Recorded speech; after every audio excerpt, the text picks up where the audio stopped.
So episode 23 of Frieren showcases how our girl Frieren is going to die. She is without a doubt the most powerful idiot in this show. Because when you have a spell that has 99% accuracy, not only does this reveal how much of a powerful idiot she is, how much of a gambler she must be. She must love gacha games because 99% accuracy, that's a mimic chest.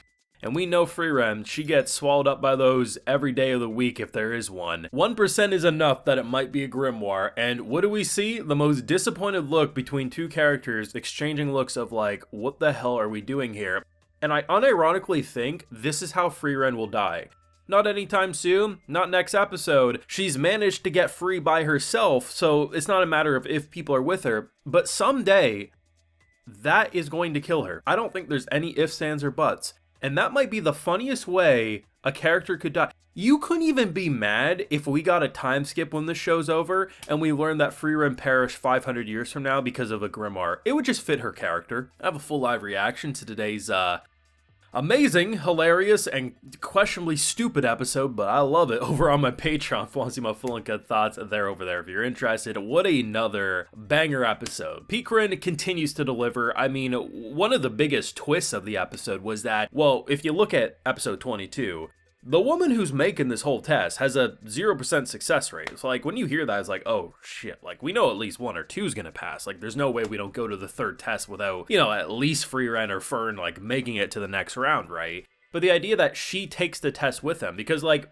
it's interesting because the way she's kind of being presented, you would think, oh, considering the last test, I mean, we've literally seen characters die in the first exam, right? Because you saw the giant birds that killed some of the examinees and then left them as bait. Like, there was no escape bottles from the first round, but the idea that she hates fighting, like, she despises it, and she actually gave them a safety way out. It's a golem in a bottle. It's pretty sick, and we've already seen it used in action when, of course, Denken couldn't save one of his teammates. And honestly, the vibe of her completely changed. I thought she was a lot more hostile or malicious or something. Like, I just expected worse, and she picks what she thinks is not only the safest route, she goes with she thinks is the most powerful characters. She tells Fern specifically she's never seen a mage as talented as her at her age before, but also the fact that she has no enthusiasm seemingly for magic, which fascinates her. But most importantly, she knows that Frieren is built different as seen by the first exam. And the idea of establishing how she's so interested in her. I'm not going to help you. I'm not going to aid you. I won't need your help. I'm just tagging along. And the fact that she's like, I think I might have picked wrong. Because, yeah, you probably did when the person who you think is super powerful and badass is getting ate by a goddamn mimic when the child beside her, because that's literally what Fern is. Fern's like 16 or 17. Frieren's over 1,000 years old. That's a baby. And the fact that said kid is saying it's 99% accurate. It's a mimic. And it's not like they could get her free immediately. They kept, and she's such an expert of being dumb that she's like, no, you kind of have to like force it down the mimic's throat to make it cough me. And I'm like, I love you, Frieren. You are such an incredible character. But how does someone get to 1,000 years old, but she loves magic items? And I mean, it ties into what the conversation between Fern and her was, where she's like, listen, I've never seen a mage who had that much power. And the fact that you have no passion for magic, like, why do you do it? Like, why do you continue to hustle? And the fact that she comes down to, well, Frieren is just so fascinated by magical junk, and I just want to see her happy because it makes me happy. And it's a very touching moment after such a stupid moment. And it happened twice. They didn't really show the second one all too much, but we can assume it wasn't just twice. I have to imagine by the time they get through this labyrinth, it's a good dozen times she falls for mimics. It's one thing that it's like, okay, well, it's been maybe 100 years or 50 years since the last time a mimic bamboozled her. You gotta give her a pass. I would have maybe agreed with you if we didn't 2 minutes later see a second mimic eat her. We have to accept Frieren is a little stupid. We love her. But she is a little stupid, and boy golly am I so glad she's our MC.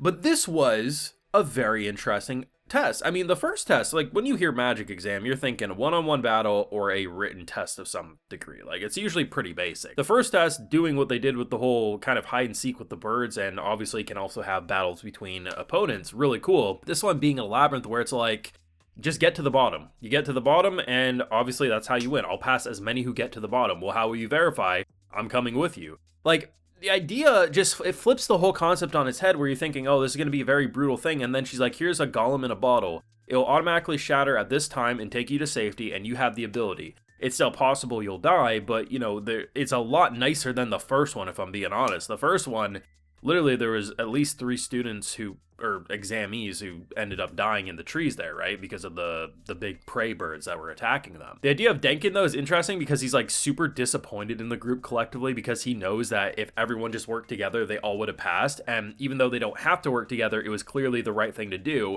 Which he was right. Like, the more people you have, the better opportunity you will have to survive, because one of the abilities of this labyrinth is a perfect copy. So the exact same amount of mana, the exact same spells, everything that you are, probably even your memories, it mimics. So that means, like, if you're just fighting yourself, it's very possible that it's going to be a draw and one wrong move is going to kill you. The more people you have, the more opportunities they can attack yours and you can attack theirs. It just makes a lot of sense.